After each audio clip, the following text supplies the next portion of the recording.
Kota Kinabalu. Santai Tengah Hari Bernama Radio.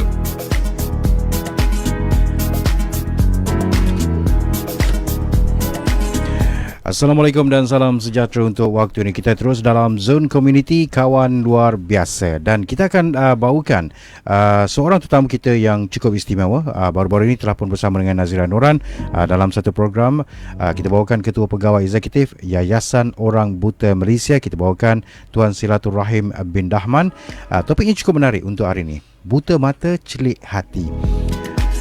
Encik Silaturrahim merupakan seorang lelaki yang berasal dari Jitra Kedah, menjadi OKU penglihatan dek kerana demam panas pada usia 5 tahun.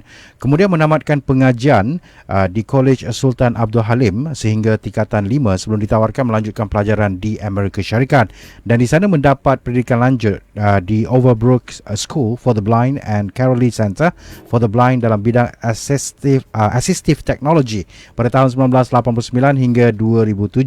Dan sekarang beliau merupakan Ketua Pegawai Eksekutif di Yayasan Orang Buta Malaysia selama 7 tahun sehingga kini. Assalamualaikum Encik Silatur. Waalaikumsalam warahmatullahi wabarakatuh. Terima kasih. Baik, kita nak bercerita tentang buta mata celik hati. Kami orang-orang yang diberikan penglihatan yang oleh Tuhan, melihat ramai rakan-rakan kita yang kekurangan ataupun menjadi OKU penglihatan mempunyai hati yang sangat celik. Ada yang tahfiz Quran, ada yang kepandaiannya yang melampaui kami ini sendiri. Alhamdulillah. Menurut data 2018, dianggarkan sekitar 45,000 golongan OKU cacat penglihatan berdaftar dengan JKM atau Jabatan Kebajikan Masyarakat. Mengikut pengetahuan Tuan dari Yayasan Orang Buta Malaysia, berapa jumlah terkini yang diketahui Tuan? Ya, bismillahirrahmanirrahim. Assalamualaikum warahmatullahi wabarakatuh. Terima kasih kepada Cik Amar yang telah memberi pengenalan yang begitu membanggakan tadi. Terima kasih. Mengikut statistik terbaru sehingga bulan Oktober tahun 2020, seramai 51,540 orang kurang upaya penglihatan yang berdaftar dengan Jabatan Kebajikan Masyarakat. Lebih 51,000 Tuan Ya, 51,540. Okey. Dengan tepatnya. Okey. Ini yang berdaftar, yang tak berdaftar tak tahu lagi. Yang tak berdaftar tidak diketahui, tetapi mengikut unjuran atau anggaran yang dibuat oleh World Health Organization di setiap negara itu akan ada sekurang-kurangnya 10% hingga 15% penduduknya yang mengalami sekurang-kurangnya satu jenis kecacatan. Jadi kalau kita melihat kepada penduduk Malaysia sekarang ni di sekitar 32 juta mungkin 33 juta. Jadi kalau kita rumuskan kepada 10% daripada 30 juta sudah 3 juta 3 juta orang. 3 juta orang. Kalau kita melihat kepada 15% sebagai anggarannya, maka dia sudah menjadi 4 juta 4 juta Dan itu keseluruhan semua jenis OKU lah, bukannya OKU penglihatan saja. Dan kita ambil katakan daripada jumlah 4 juta itu, kita ambil let's say 20% dari jumlah itu yang OKU penglihatan saja, maka jumlahnya mungkin boleh mencecah 500,000, 600,000 yang OKU penglihatan. Tetapi yang berdaftar seperti saya sebutkan tadi 51,540 sehingga bulan Oktober tahun 2020. Okey. Baik. Jadi kalau nak diikutkan secara keseluruhan Tuan, apa jenis sokongan sebenarnya yang diperlukan oleh golongan OKU penglihatan di Malaysia ni sebenarnya? Buku braille, tempat jalan yang bersesuaian, yang kuning tu kan, yang ada dot-dot tu, saya tak tahu nama dia. Tactile. Okey. Terima kasih Tuan. Baik, saya ingin memulakan dengan sistem penjagaan di peringkat awal semasa anak-anak atau kanak-kanak itu dilahirkan sebagai seorang OKU. Di situ sebenarnya bermulanya segala bentuk sistem sokongan dan penjagaan yang kemudiannya membolehkan mereka ini memasuki alam persekolahan. Okey. Jadi kepada ibu bapa dan kepada semua pihak penyedia perkhidmatan, termasuklah ya dari sektor perubatan, sektor pendidikan awal ataupun prasekolah dan sebagainya, harus menyediakan satu peluang untuk mereka menjalani kehidupan sebagai kanak-kanak yang OKU, tetapi mendapat segala hak dan keistimewaan yang kebiasaannya diperolehi oleh kanak-kanak yang lain, ya. Yang pertama, peluang. Okey. Yang kedua, kemudahan asas yang perlu diubah suai, ataupun perkhidmatan asas yang perlu diubah suai. Contohnya, taman kanak-kanak. Kalau kita bincang di peringkat kanak-kanak semua harus bermain di taman, ya. Ataupun di satu kawasan yang selamat. Betul. Jadi apabila kita bercakap tentang kanak-kanak yang OKU penglihatan, ada jenis-jenis permainan di taman itu yang tak selamat untuk OKU penglihatan, ya. Tetapi ada yang selamat. Jadi kita kena melihat kemudahan yang ada di taman, di dalam bilik darjah, di kantin dan juga di dalam rumah mereka sendiri itu hendaklah mesra OKU penglihatan yang mengikut spesifikasi yang telah ditetapkan. Contoh ya, tidak boleh ada objek yang tajam, Okey. atau sharp object. Kerana jika OKU penglihatan berlanggaran mungkin mengakibat kecederaan, ya. Maka segala bucu-bucu yang ada pada bangunan, segala bucu-bucu yang ada pada alat permainan dan perabot dalam bilik darjah itu hendaklah dilandaikan atau dibulatkan. Okey. Sekiranya berlaku pelanggaran, ya, mungkin kecederaannya tidak seteruk sekiranya bucu-bucu ataupun peralatan itu yang mempunyai sharp edges, kita panggil, ya, atau hujung-hujung yang tajam. So yang kedua, kemudahan ataupun perkhidmatan asas yang mesra kepada mereka, yang boleh mereka nikmati lah. Pertama, peluang. Yang kedua, kemudahan atau kemudahan asas. Yang ketiga adalah toleransi. Toleransi daripada semua pihak. Ibu bapa, guru-guru, penjaga dan masyarakat keseluruhan. Kita tidak boleh expect atau mengharapkan yang golongan yang kekurangan fizikal ini, khususnya penglihatan, dapat melakukan kesemua perkara yang dapat dilakukan oleh mereka yang cukup sifat. Okey. Itu satu ekspektasi yang sangat tak adil bagi saya. Ya. Dan semua masyarakat yang kurang sifat fizikal ataupun OKU lah, ya, yang satu masa dulu lebih terkenal dengan istilah cacat, kemudian OKU, ya, sekarang ini semua berpendapat yang OKU boleh melakukan sesuatu, boleh belajar bermacam-macam perkara, boleh menjalani kehidupan seperti biasa, tetapi mesti ada tolak ansur, mesti ada satu level of toleransi, dia panggil, ya. Kalau kita tengok kanak-kanak biasa bermain basikal, dan kita nak juga kanak-kanak yang OKU ni pun naik basikal, itu ekspektasi yang tak adil, ya. Ataupun kita melihat kanak-kanak biasa berlari 100 meter dengan laju, kemudian kita nak mereka yang OKU penglihatan ni pun berlari pada kelajuan yang sama. Itu ekspektasi yang tak adil. Tetapi apa yang adilnya, kalau orang lain boleh naik basikal, biarlah OKU penglihatan pun naik basikal, tetapi di persekitaran yang selamat, bukan di jalan raya. Mungkin di tengah padang. Okey. Ya? Kalau OKU, orang yang bukan OKU berlari 100 meter, buka peluang yang sama bagi OKU penglihatan berlari, tetapi pada kadar kelajuan yang sesuai, yang sepatutnya lah. Itu maksud saya, ya. So ketiga-tiga aspek ini harus dimasukkan ke dalam jiwa masyarakat sekeliling. Ya. Baik. Bagaimana pula dengan prasarana kemudahan awam, tuan? Sebab saya jadi cepat sentap bila saya melihat petak-petak kawan kita yang OKU diambil oleh mereka yang sempurna anggota, contohnya petak pakir kan, dan kemudian tempat-tempat dipanggil sebagai tactile guiding block tu tadi, orang buat lalu basikal dan sebagainya. Macam mana? Dah cukup elok ke tidak? Macam mana dalam negara kita ni? Kita berterima kasih kepada pihak kerajaan, terutamanya pihak berkuasa tempatan, kerana mereka sedaya upaya menyediakan kemudahan asas seperti longkang-longkang ditutup, kemudian penanda atau petunjuk arah yang dipanggil tactile guiding block yang berwarna kuning dan timbul di tepi-tepi jalan. Itu sebenarnya pemandu arah, kerana orang yang tidak dapat melihat boleh berjalan di atasnya dan dapat mengesan tactile guiding block itu dengan tongkatnya maupun dengan kakinya. Bagi yang rabun dapat melihatnya kerana kuning tu kontranya luas dengan warna lantai yang di sekelilingnya, ya. Okey, baru saya faham sekarang.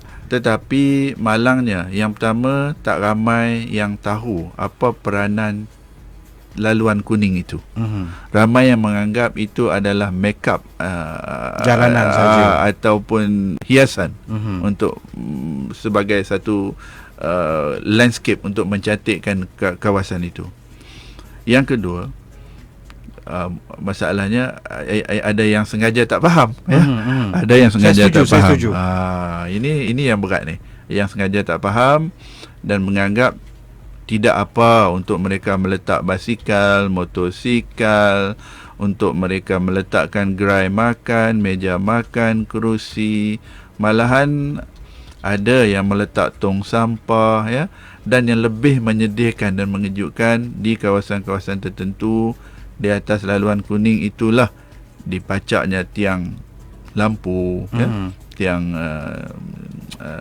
TNB, elektrik dan sebagainya, ya.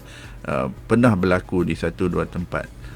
Sekarang saya tak pasti sama ada perkara itu sudah diperbaiki atau sudah dibetulkan. Jadi perlu ada satu dasar atau akta yang membolehkan mereka ini diambil tindakan sekiranya mereka melanggar atau menyalahgunakan laluan kuning itu. Contohnya, kalau kita meletak kereta pada tempat yang bukan parkir kereta, maka pihak berkuasa boleh saman, ya, atau kereta boleh ditunda. Jadi saya rasa perlu ada penguatkuasaan yang sedemikian rupa lah. Sekiranya gerai diletak di atas laluan kuning, pihak berkuasa boleh mengambil atau tindakan ke atas mereka. Begitulah seadanya. Okey, baik. Untuk anda yang baru saja bersama dengan kami dalam Zone Community, kita dalam program Kawan Luar Biasa, kita bawakan Cik Selatur Rahim bin Rahman, Ketua Pegawai Eksekutif untuk Yayasan Orang Buta Malaysia. Dan istilah tepat ataupun akronim OKU ialah Orang Kurang Upaya. Penggunaan istilah yang kurang upaya bagi akronim OKU juga telah dipersetujui oleh golongan OKU dan Pertubuhan Bukan Kerajaan NGO yang mewakili kepentingan OKU semasa sesi dialog YB Menteri Pembangunan Wanita, Keluarga dan Masyarakat NGO OKU pada tahun 2011. Namun dek kerana ramai juga yang macam kata Cik Selatur tadi, ramai yang tak ingin faham, kurang faham satu hal, yang tak ingin memahami tentang prasarana yang disediakan untuk rakan-rakan kita yang OKU ini telah menyebabkan kesusahan kepada golongan ini. Dan contohnya saya kena bersetujulah sebab di tactile guiding block itu sendiri kita dapat lihat bagaimana ia menyusahkan OKU untuk berjalan dan sebagainya. Okey, boleh tak kita berbalik sedikit kepada sejarah Tuan Selatur sedikit? Sewaktu mula belajar menjadi buta kerana demam panas pada usia 5 tahun. Kemudian macam mana Tuan pergi bersekolah waktu itu? Macam mana? Saya mengalami demam campak sebenarnya, dengan lebih tepat lagi. Okey. Kemudian difahamkanlah demam campak itu bertukar menjadi kayap, kalau boleh saya sebut istilah itu, penyakit kayap, dan dia masuk ke dalam mata. Kayap tu masuk dalam dalam mata. mata, tetapi tidak dapat dikesan oleh Doktor. orang lain, oleh orang sekitar saya pada masa itu. Saya belum mendapat rawatan formal pada masa itu. Okey. Di peringkat awal. Lama kelamaan saya tidak dapat melihat cahaya kerana saya akan jadi pedih mata bila melihat cahaya. Okey. Silau, mungkin silau lah lebih tepat lagi. Jadi saya dibesarkan di dalam buaian. Pada usia 5 tahun Pada pun. usia 5 tahun hingga umur 7 tahun saya kena hidup dalam buaian. Sebab tak nampak dah. Sebab saya tak boleh melihat cahaya.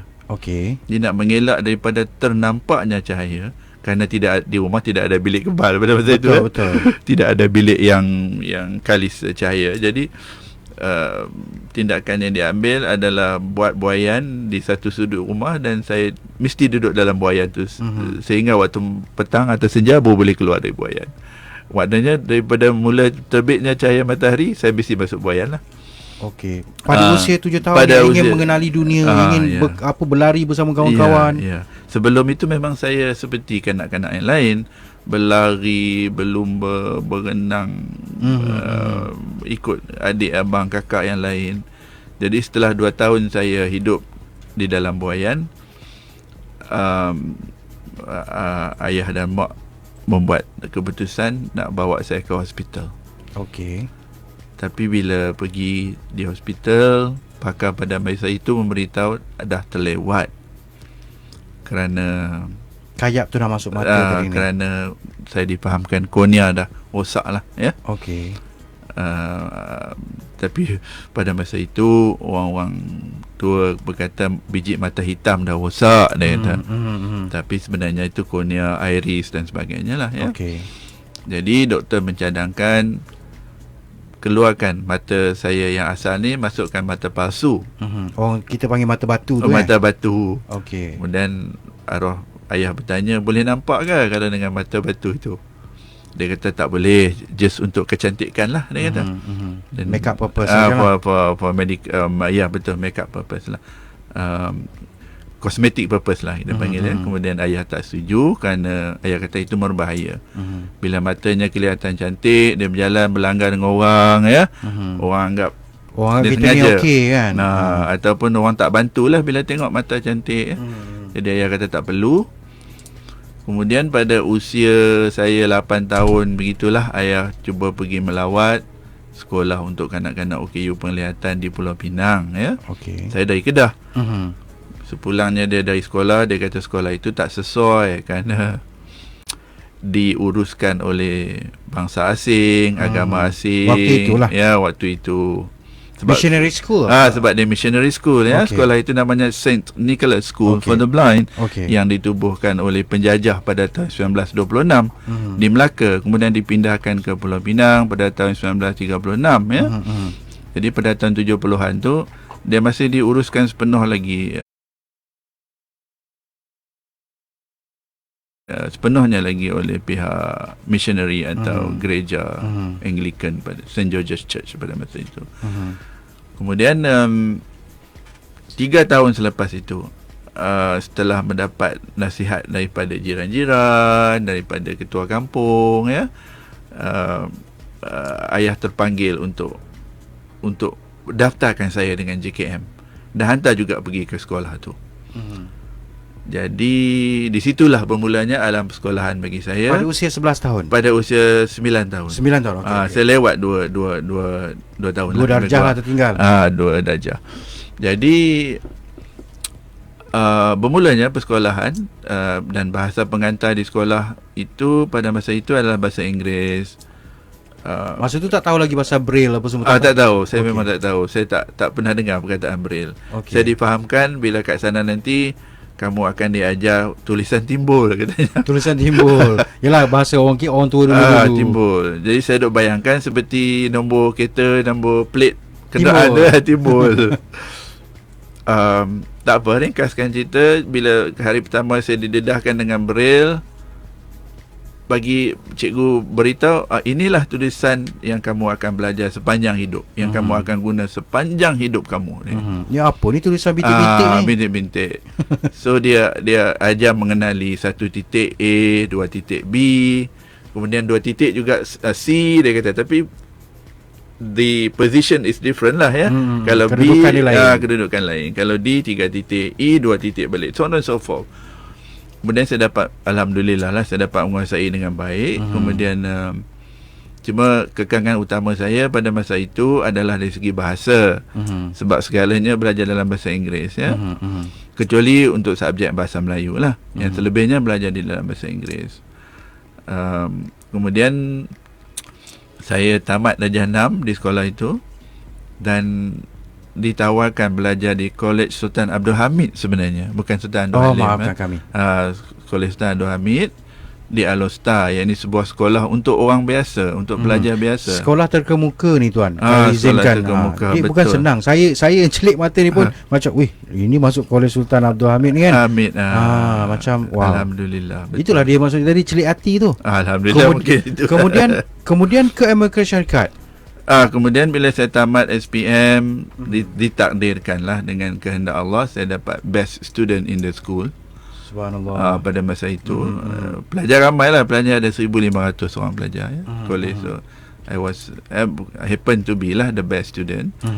Kemudian pihak sekolah di Amerika pada masa itu, dengan takdir Allah lah saya rasa ya, bukan rasa, sememangnya dengan takdir Allah, nak mencuba mengambil seorang pelajar OKU penglihatan dari Malaysia pada tahun tu. Okey. Kemudian mereka datang buat interview dan ramailah pergi interview dan saya terpilih, dan pihak bakti Badan Amal dan Kebajikan Isteri Menteri pada masa itu ya, menawarkan beasiswa Full scholarship. Full scholarship. Dan ke sanalah saya, hinggalah saya sambung hingga di mula-mula di Philadelphia, kemudian di Boston. Dua universiti itulah. Dua universiti yang Jurusan berbeza. apa tuan? Maafkan saya. IT sebenarnya saya. IT Waktu saya, itu sudah IT? Saya software engineer kalau background saya ni sebenarnya. Tapi bila balik saya menjadi guru IT. Dan kemudiannya sekarang menjadi ketua pegawai eksekutif di Yayasan Orang Utama Malaysia lah. Di Overbrook School for Blind dan juga Carroll Center for the Blind tu dalam bidang assistive technology. Assistive technology. Apa maksud assistive technology tuan? Okey, baik, good question. Assistive technology merujuk kepada teknologi yang sudah diubah suai untuk membolehkan OKU penglihatan lain-lain OKU menggunakannya. Contohnya komputer pada asalnya tak boleh digunakan kerana memerlukan penglihatan ya. Betul. Kerana melihat skrin dan sebagainya, tetapi diubah suai dengan memasukkan aplikasi atau perisian bersuara yang dipanggil screen reader, pembaca skrin. So what happens is, bila masuknya software tu, kita type di keyboard ni, dia bunyi. sebut. Kemudian bila kita nak baca apa yang kita dah type pun, dia bacakan keseluruhan tulisan itu. Itu maksud assistive technology. Jadi kita boleh detect error lah. Kita boleh detect error, kita boleh detect apa yang kita type tu betul atau tidak ya. Itu salah satu contoh, tapi banyak lagi contoh assistive technology lain, seperti telefon pintar pada masa ini pun sudah dibekalkan dengan screen reader, assistive touch ataupun assistive touch, dan dalam konteks OKU lain seperti kursi roda, ia juga dikategorikan sebagai assistive technology. Okey. Tongkat yang orang buta bawa di jalanan itu juga dikategorikan sebagai assistive technology. So basically assistive technology adalah teknologi sokongan yang menyokong keperluan OKU keseluruhan itu. Okey. Sama ada bentuk software maupun bentuk hardware. Dan saya pun tidak pasti mengapa saya ambil bidang assistive technology pada masa itu, kerana itu yang ditawarkan. Jadi saya just belajar without knowing what is going to happen next bila saya balik Malaysia. Dan saya rasa saya pernah bercerita di studio ni dulu. Kalau yang sudah mendengarnya, maafkan saya kerana dengar sekali lagi. Kerana ramai di kalangan orang di sekeliling saya pada masa itu menasihatkan saya, jangan pergi belajar komputer, katanya. Jangan pergi. Sebabnya komputer bukan untuk orang buta, untuk orang celik. So you waste your time. Tapi sekarang Alhamdulillah, sebab sokongan daripada ayah kata pergi. Yalah, ayah mempunyai vision yang berbeza ya. Okey, baik. Kita kembali kepada Yayasan Orang Buta Malaysia. Tuan boleh ceritakan apa pencapaian Yayasan Orang Buta Malaysia setakat ini? Alhamdulillah, Yayasan Orang Buta Malaysia telah menjadi salah sebuah badan induk yang menyediakan kemudahan kepada orang buta di Malaysia dan rantau ASEAN sebenarnya. Kami fokus kepada bidang pendidikan, pekerjaan, R&D, Research and Development, penyelidikan dan pembangunan, dan tidak ketinggalanlah sektor keagamaan. Dalam sektor pendidikan, kami menyediakan banyak bahan bacaan braille dan bahan bacaan audio untuk kegunaan pelajar-pelajar di sekolah rendah dan menengah serta IPTA dan IPTS. Ya. Untuk menyokong bahan bacaan braille yang sedia ada yang diterbitkan oleh Kementerian Pendidikan. Yang kedua, dalam bidang pekerjaan, kami menempatkan OKU penglihatan bersesuaian dengan kelulusan dan kebolehannya untuk bekerja dalam sektor awam maupun sektor swasta, dan kami menyokong sektor pekerjaan itu dengan menyediakan peralatan asistif yang seperti saya bincangkan tadi itu, ya. Contohnya komputer bersuara, bahan bacaan yang boleh diakses oleh mereka, serta memberi program-program kesedaran kepada pihak majikan apakah bentuk ekspektasi dan peringkat ekspektasi yang boleh kita letakkan ke atas pekerja yang tidak cukup sifat ini, yang telah pun saya bincang di peringkat awal tadi, ya. Kita tidak boleh sekali-kali mengatakan yang seseorang kaki tangan itu hendaklah multitasking. Kita setuju, ya, multitasking untuk mengurangkan kos. Seorang pekerja boleh melaksanakan pelbagai tugas, tapi jangan expect orang buta juga boleh memandu pada masa yang sama, ya. Itu ekspektasi yang tak adil, ya. Tetapi untuk beliau bertindak sebagai tenaga pengajar, sebagai pegawai tadbir, sebagai pembuat dasar, tidak menjadi masalah. Cuma dalam proses melaksanakan tugasan itu, jangan sekali-kali kita mengharapkan mereka juga boleh melukis diagram, ya. Itu ekspektasi yang tak adil. Baik, dalam sektor pendidikan, pekerjaan, dan dalam sektor research and development, kami banyak bekerjasama dengan sektor swasta ataupun agensi-agensi kerajaan yang berkaitan untuk membangunkan teknologi-teknologi yang mesra OKU lah, ya. Seperti membawa masuk tongkat-tongkat putih daripada luar negara pada kos yang rendah, mengimport dan mengedar serta melatih penggunaan peralatan teknologi bersuara ataupun yang berasaskan braille lah, ya. Dalam sektor agama, kami menyediakan pakej umrah Ibnu Maktum, iaitu pakej umrah yang mesra OKU penglihatan untuk menjalani ibadah umrah. Tetapi sekarang ni terbantut kerana masalah pandemik COVID ni lah, dan sebagainya. Tetapi sebelum itu, setiap tahun kami akan membawa sejumlah OKU penglihatan bersama dengan pengiring untuk menjalani ibadah umrah, yang mana agak sukar untuk mereka menjalaninya jika tidak melalui satu proses persiapan yang rapi, ya. Cabaran untuk bertawaf, untuk bersa'i, untuk bergerak di persekitaran Masjidil Nabawi maupun Masjidil Haram, ya, adalah yang sangat sukar. Dan kami juga menyediakan bahan bacaan bercorak keagamaan dalam bentuk braille dan audio, khususnya Al-Quran braille, buku-buku fardu ain, panduan solat, ya, dan lain-lain bahan yang berkaitan. Okey, Tuan, kita bercerita tentang bantuan yang orang ramai boleh lakukan terhadap golongan OKU ini. Bukan hanya kepada golongan OKU penglihatan, tetapi kepada apa juga jenis OKU. Apa yang boleh orang ramai lakukan, Tuan? Baik, ini pun soalan yang sering ditanyalah, ya. Jawapan saya kebiasaannya, jawapan yang pertama, jangan menghina. Jangan memperlekehkan, jangan menghina, jangan memandang rendah, jangan menganggap mereka sebagai second class citizen ataupun rakyat kelasan kedua. Kerana masalah yang wujud selepas itu adalah berpunca daripada adanya sikap dan sifat menghina ini. Adanya perasaan merendah-rendahkan golongan ini, maka berlakulah masalah cabaran untuk golongan ini menjalani kehidupan. Okey. Itu yang pertama.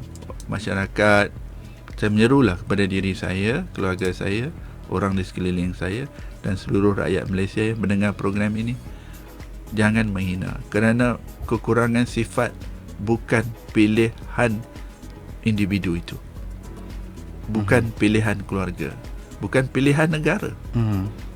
Itu pilihan yang telah ditakdirkan daripada Lauh Mahfuz lagi, ya, daripada qada dan qadar lagi. Okey.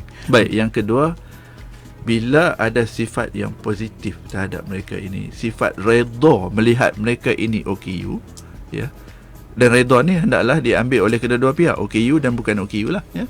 Apabila kedua-dua pihak mempunyai sifat redha ke atas apa yang mereka alami atau apa yang berada di hadapan mereka, di sekeliling kita, barulah program-program dan segala bentuk pembangunan menginklusifkan mereka ke dalam arus perdana ni dapat dijalankan dengan hati terbuka.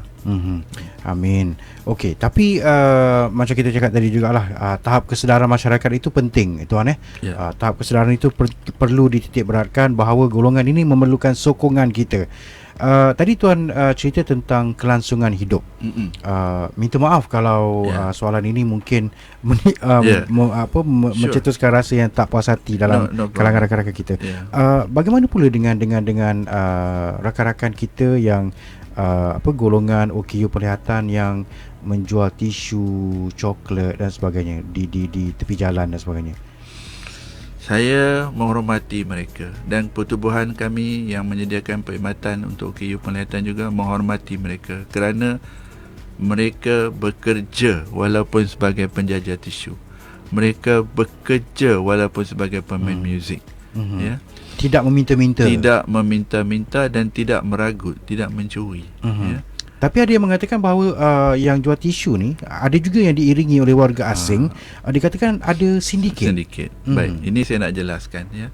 Dan saya minta sangat perhatian di semua pihak yang mendengar program ini faham dengan jelas. Sebenarnya pembantu yang membawa mereka menjual tisu, menjual coklat atau bermain muzik, sedap suara-suara mereka. Suara itu, mereka bukan sindiket yang mengambil kesempatan ke atas OKU. Bukan, ya. Mereka ini terdiri daripada golongan berikut. Yang pertama, pembantu sukarela yang ingin membantu, kemudian dan kemudiannya mereka diberi pampasan, dibayar dengan lain perkataan, yang mana adil bila kita bertugas untuk ada imbuhan. Kerana yang membantu dengan sukarela juga perlu makan minum, perlu menjalani kehidupan. Ya, memang dapat pahala, tapi bolehkah beli nasi dengan pahala di tepi jalan? Tak mampulah, kan? Tak boleh. Sebab rezeki ni begitu, ya, sama ada dengan bekerja sepenuh masa ataupun bekerja sukarela. Pahala tu kita sure Allah akan bagi kalau buat ikhlas, ya. Tapi untuk dia menjalani kelangsungan kehidupan, dia perlukan imbuhan, perlukan material, ya. Nak menjalani kehidupan. Itu yang pertama, sukarela. Yang kedua, terdiri daripada ahli keluarga. Mungkin isteri, mungkin anak, mungkin sebahagian daripada ahli keluarga. Yang menjadi isunya, kerana kebanyakan membantu ini adalah daripada warga asing, ya.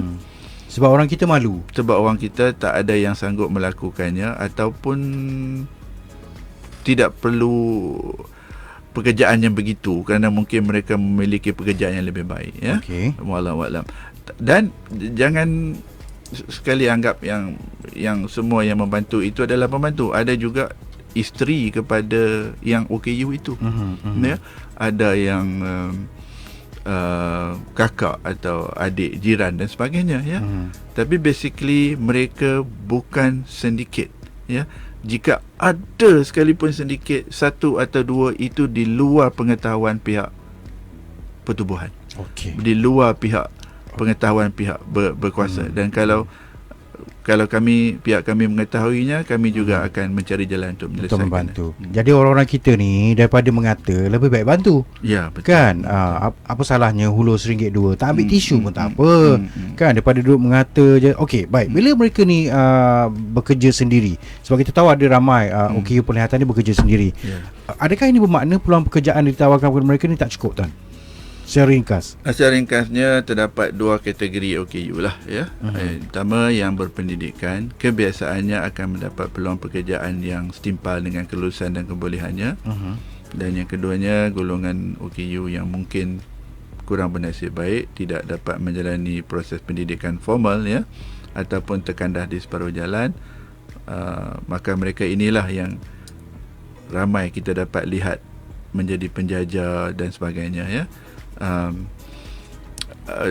Tetapi itu bukan berarti peluang pekerjaan tidak ada. Cuma proses untuk nak menempatkan seseorang dalam bidang pekerjaan mestilah berlandaskan yang pertama kelulusan akademik, ataupun yang kedua kemahiran skills yang dia ada ya. Jadi sekiranya mereka memiliki salah satu daripada 2 elemen ini, sama ada academic qualification or professional skills ini, maka lebih mudah untuk semua pihak menempatkan mereka dalam pekerjaan yang formal lah ya. Cuma cabaran yang kami hadapi,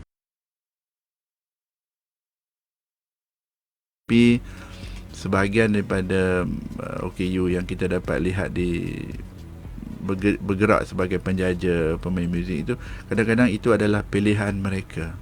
Ya, dan saya rasa itu juga adil kerana mereka bebas memilih apa kejayaan yang mereka nak.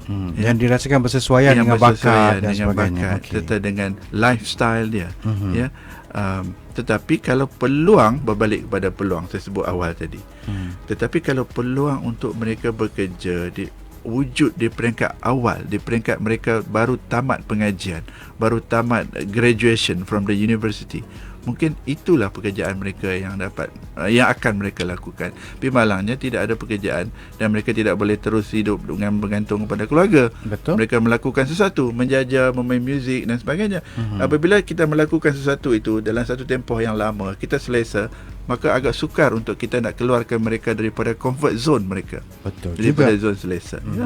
apa sekalipun mereka ini golongan OKU ini terpaksa juga keluar berjalan mencari rezeki, dan pengiring-pengiring itu bukan sindiket. Minta tuan-tuan faham bahawa mereka mencari rezeki dan memerlukan pengiring bagi membantu memudahkan pergerakan dan juga urusan mereka kan dengan kekangan yang mereka hadapi. Betul. Baik, kita ucapkan terima kasih kepada Tuan Silaturahim bin Dahman, Ketua Pegawai Eksekutif Yayasan Orang Buta Malaysia. Macam mana kita nak hubungi Yayasan Orang Buta Malaysia, Tuan?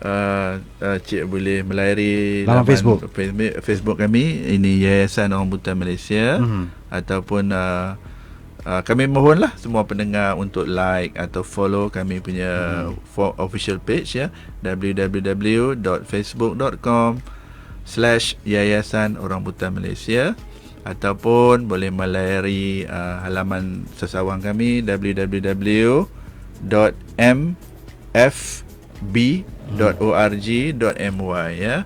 Saya ulangi, www.mfb, that stands for Malaysian Foundation for the Blind.org.my, atau boleh menelefon terus ke pejabat kami di 03 2276 6616 03 2276 6616 Isnin hingga Jumaat, dan kami akan membantu anda sebaik yang mungkin. Baik, kita harapkan agar semua masyarakat kita dapat membantu, menyokong dan sebagainya bagi Yayasan Orang Buta Malaysia. Terima kasih, Tuan. Terima kasih kerana menjemput saya ke sini. Kita akan kembali selepas ini. Teruskan mendengarkan kami di bernama Radio Stesen Berita Bisnes Pilihan Anda.